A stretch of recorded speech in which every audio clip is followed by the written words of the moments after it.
Welcome to prefer future. இன்னைக்கு நம்ம சேனல்ல பார்க்க போற வீடியோ என்னன்னு சொல்லிட்டு பாத்தீங்கன்னா ஆர்ஆர்பி ஏஎல்பிக்கான ஜெனரல் சயின்ஸ் புக்ஸ் வந்து தமிழ்ல இருக்கா இல்லையான்னு சொல்லிட்டு ரொம்ப நாளா நம்ம வந்து டிஸ்கஷன்ல இருந்துட்டு வரோம். ஸோ அதுபடி பார்த்தீங்கன்னா நான் வந்து சுறா அந்த பப்ளிகேஷனோட ரிவ்யூ எடுத்து பண்ணி பார்த்தேன். ஸோ அந்த ரிவ்யூ வந்து எனக்கு பர்சனலாக சாட்டிஸ்ஃபேக்ஷன் ஆகலை. எந்தெந்த டாபிக் மேக்ஸ் அண்ட் ரீசனிங் எனக்கு சாட்டிஸ்ஃபேக்ஷன் ஆகலை.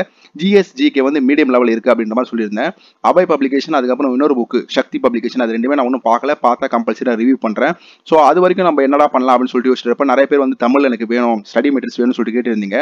நிறைய ஃப்ரெண்ட்ஸ் கிட்ட விசாரிச்சேன். ஸோ இது போல் தமிழ் மீடியத்துக்கு ஸ்டடி மெட்டீரியல் தேவைப்படும்னு சொல்லிட்டு அவங்க மூலமா ஒரு மெட்டீரியல்ஸ் எனக்கு கிடைச்சிருக்கு. அந்த மெட்டீரியலை ஷேர் பண்ணலாம் அப்படின்னு சொல்லிட்டு தான் இந்த வீடியோ நான் போஸ்ட் பண்ணியிருக்கேன். ஓகேவா? So general science only for Tamil medium student. எதுக்குன்னு பார்த்தீங்கன்னா ஆர்ஆர்பி ஏஎல்பி. ஓகேவா? ஸோ ஃபர்ஸ்ட் கண்டென்ட் இதுதான். ஜென்ரல் சயின்ஸில் என்னென்ன டாபிக் வரும்? ஃபிசிக்ஸ் வரும், கெமிஸ்ட்ரி வரும், பயோ. ஓகேவா? 3 டாபிக் வரும். அந்த 3 டாப்பிக்குமே வந்து சப்டிவிஷன் படி ஈச் அண்ட் எவ்ரி டாபிக். இப்போ ஃபிசிக்ஸில் எடுத்துக்கிட்டீங்கன்னா நிறைய டாபிக்ஸ் வரும் பார்த்தீங்களா? யூனிட் அண்ட் மெஷர்மெண்ட் அப்படின்ற மாதிரி நிறைய டாபிக்ஸ் வரும். கெமிஸ்ட்ரியில் பார்த்தீங்கன்னா ஆசிட் பேஸ் அப்படின்ற மாதிரி நிறைய கான்செப்ட் வரும். ஸோ எல்லா கான்செப்ட்லையும் பார்த்தீங்கன்னா ஈச் அண்ட் எவ்ரி கான்செப்ட்ல ஒன்லைனர், மெயினான ஒன்லைனர் மட்டும் தான் கொடுத்துருக்காங்க. ஜஸ்ட் வெறுமனே எக்ஸாம் பாயிண்ட் ஆஃப் வியூவில் ஒரு 2 ஒன்லைனர் மட்டும் கொடுத்துட்டு மற்றதெல்லாம் வளவலன்னு கொடுக்காம எல்லா டாபிக்குமே இருந்து ரொம்பவே முக்கியமான கொஸ்டின்ஸ் மட்டும்தான் இவங்க வந்து ஒன்லைனராக மேக் பண்ணியிருக்காங்க. ஸோ அது வந்து பேஜ் பக்கம் வைஸாகவே கொடுத்துருக்காங்க. ஓகேங்களா? ஃபிசிக்ஸ் பார்த்தீங்கன்னா 1லேருந்து 54 பேஜ் வரைக்கும் இருக்கும். கெமிஸ்ட்ரி பார்த்தீங்கன்னா ஸோ இந்த பேஜ் வைஸாகவும் கொடுத்துருக்காங்க. ஈச் அண்ட் எவ்ரி டாபிக்குமே வந்து எக்ஸ்பிளனேஷன் பண்ணி கொடுத்துருக்கான். ஓகேவா? ஒன்லைனரில். ஸோ அது என்னென்ன அப்படின்றத நீங்கள் பார்க்கலாம். இந்த பிடிஎஃப் நான் டெலிகிராமில் ப்ரொவைட் பண்ணுறேன். மறக்காம டெலிகிராமில் ஜாயின் பண்ணி வச்சுக்கோங்க. ரொம்பவே யூஸ்ஃபுல்லாக இருக்கும். ஓகேவா? சரி, ஃபிசிக்ஸில் first topic unit and measurement, அளவீட்டியல். அதில் எப்படி கொடுத்துருக்காங்கன்னு சொல்லிட்டு பாருங்க. பார்த்தாலே உங்களுக்கு தெரிஞ்சிருக்கும். ஸோ இது போல அந்த ஒன்லைனர் இருக்க போகுது. நீங்கள் கான்செப்ட் இந்த இயற்பியல் அப்படின்ற இந்த அளவீட்டியல் அப்படின்ற ஒரு கான்செப்ட் நீங்கள் படிச்சுட்டு அதுக்கப்புறம் இந்த ஒன்லைனரை படிச்சு பாருங்க. உங்களுக்கே வித்தியாசம் தெரியும். ஓகேவா? எந்த அளவுக்கு கொடுத்துருக்காங்கன்னு சொல்லிட்டு. ஸோ ஃபர்ஸ்ட் டாபிக் இப்படி தான் இருக்கு.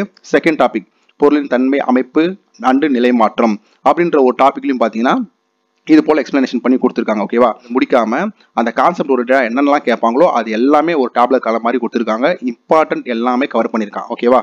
ஸோ கெமிஸ்ட்ரியில் இதே மாதிரி தாங்க கொடுத்துருக்கான். சரி, ஃபிசிக்ஸில் இப்படி தாங்க கொடுத்துருக்கான். எல்லா டாபிக்குமே ஒளியியல், லைட் அப்படின்ற ஒரு கான்செப்ட்ல இருக்க முக்கியமான ஒன்லைனர். ஓகேவா? லைட்டு, சவுண்டு, அதுக்கப்புறம் வந்து காந்தவியல், மின்னியல் அப்படின்னு சொல்லிட்டு ஈச் அண்ட் எவ்ரி டாபிக் பண்ணியிருக்காங்க. ஓகேவா? நெக்ஸ்ட் பார்த்தீங்கன்னா கெமிஸ்ட்ரி, தனிம வரிசை அட்டவணை. இங்கேருந்து ஸ்டார்ட் ஆகும் நம்ம கெமிஸ்ட்ரி. அந்த கெமிஸ்ட்ரியில் என்னென்ன டாபிக்லாம் கேட்டிருப்பாங்களோ ஈச் அண்ட் எவ்ரி டாபிக்லேருந்து எல்லா ஒன்லைனுமே கொடுத்துருக்காங்க. ஓகேவா? இது ரொம்பவே யூஸ்ஃபுல்லாக இருக்கும். மறக்காம இதை நீங்கள் வாங்கி படிங்க. ஓகேவா? டெலிகிராமில் இருக்குது, ஜாயின் பண்ணிக்கோங்க. ஸோ ஃபிசிக்ஸ் கெமிஸ்ட்ரி முடிஞ்சாச்சு. 3 பார்த்தீங்கன்னா பயோவில் தாவரவியல் அப்படின்ற ஒரு கான்செப்டில் என்னென்ன டாபிக் வருமோ அந்த எல்லா டாப்பிக்குமே இவங்க கொடுத்துருக்கான். ஓகேவா? நான் இங்கே ரொம்ப ஃபாஸ்ட்டாக காமிக்கிறேன். ஏன்னா இது வந்து ஒரு ஷார்ட் வீடியோ தான். ஓகேவா? அந்த அளவுக்கு வந்து இதில் எக்ஸ்பிளனேஷன் பண்ணுறது ஒன்றுமே இல்லை. இதை நான் ஜஸ்ட் உங்களுக்கு வந்து எப்படி இருக்கும் அப்படின்றத காமிச்சிட்டு டெலிகிராமில் ப்ரொவைட் பண்ணுறேன். நல்லா பொறுமையாக உட்காந்து இதை படிங்க. ரொம்ப யூஸ்ஃபுல்லாக இருக்கும். சரி, ஓகே, இவ்வளோ தாங்க இந்த பிடிஎஃப்ல இருக்குது. ஃபிசிக்ஸ், கெமிஸ்ட்ரி, பயோ அப்படி 3 எக்ஸ்பிளைன் பண்ணி ஒன்லைனில் செம்மையாக கொடுத்துருக்கான். இதை வாங்கி நீங்கள் பாருங்கள். இதுக்கப்புறம் இது ரிலேட்டடாக தமிழில் ஏதாவது மெட்டீரியல் கிடச்சா கண்டிப்பாக நான் ப்ரொவைட் பண்ணுறேன். ஆல்ரெடி லூஷனுக்கு வந்து சயின்ஸ் புக் அப்படின்றத நான் போட்டேன். நிறைய பேருக்கு டிஃப்ரென்ஸ் வந்து கொஞ்சம் கன்ஃபியூஷனாக இருந்துச்சு. கமெண்ட் செக்ஷனில் நான் பார்த்தேன். என்னன்னு சொல்லிட்டு பார்த்தீங்கன்னா எல்லோ கலர் புக்கு, எல்லோ கலரில் ஒரு அட்டை இருக்குது, அப்புறம் கிரீன் கலரில் ஒரு அட்டை இருக்குது. எது வந்து நான் லூஷனுக்கு வாங்கி படிக்கணும் அப்படின்ற மாதிரி சில பேர் கேட்டிருந்தாங்க.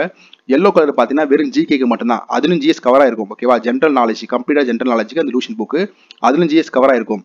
பச்சை கலர் புக் எதுன்னு பார்த்தீங்கன்னா கம்ப்ளீட் ஜென்ரல் சயின்ஸ் மட்டும்தான். அதில் வந்து ரொம்ப இன்டெப்த்தாகவே கொடுத்துருப்பான். அது வந்து கம்ப்ளீட் வந்து ஜென்ரல் சயின்ஸுக்கு. எல்லோ கலர் வந்து ஜிகே, அதுலேயும் சயின்ஸ்லாம் கவராக இருக்கும். ஓகேவா? ஸோ இதுக்கு 2 தான் அது உள்ள வித்தியாசம். அதுக்கப்புறம் நெக்ஸ்ட் வீடியோ என்ன வந்து சொல்லிட்டு பார்த்தீங்கன்னா சைக்காலஜி டெஸ்ட். ஓகேவா? சைக்காலஜி டெஸ்ட் வந்து எப்படி கண்டக்ட் பண்ணுவாங்க, என்ன கொஸ்டின் கேட்பாங்க, அதில் வந்து எப்படி அட்டன் பண்ணணும், எத்தனை டைப்ஸ் ஆஃப் எக்ஸாம் இருக்குது, எத்தனை டைப்ஸ் ஆஃப் டெஸ்ட் அதில் இருக்குது அப்படின்றத வந்து ஒரு வீடியோவை நான் போஸ்ட் பண்ணுறேன். லாஸ்ட்டாக ஒரே திங்ஸ் பண்ணி சொல்லிக்கிறேன். சிபிடி 1, 2 ரெண்டுமே நீங்கள் தமிழ் எழுதலாம். ஆனால் வந்து பார்த்தீங்கன்னா psychology test compulsory English or ஹிந்தியில் தான் எழுதி ஆகணும். ஓகேவா? அதனால் நான் தமிழில் தான் எழுதணும் அப்படின்றத நீங்கள் நினச்சிங்கன்னா கொஞ்சம் உங்களுக்கு கடினமாக இருக்கும். அதை நான் சொல்ல விரும்புகிறேன். நீங்கள் படிங்க, தாராளமே தமிழில் படிங்க, தப்பு கிடையாது. பட் ஆனால் சைக்காலஜி டெஸ்ட்டு இங்கிலீஷ் ஆர் ஹிந்தியில் தான் இருக்கும். ரொம்பவே முக்கியமான டெஸ்ட்டு சைக்காலஜி டெஸ்ட்டு. ஓகேவா? ஸோ நீங்கள் வந்து பாஸ் பண்ணி போகணும்னா அந்த டெஸ்ட்டு கம்பல்சரி அட்டன் பண்ணி ஆகணும். ஆனால் அதில் வந்து இங்கிலீஷ் ஆர் ஹிந்தியில் மட்டும்தான் இருக்குது. அது நீங்கள் மைண்டில் வச்சுக்கோங்க. ஓகேவா? சரி, நெக்ஸ்ட் வீடியோவில் வந்து நம்ம பார்க்கலாம். Thank you, bye by.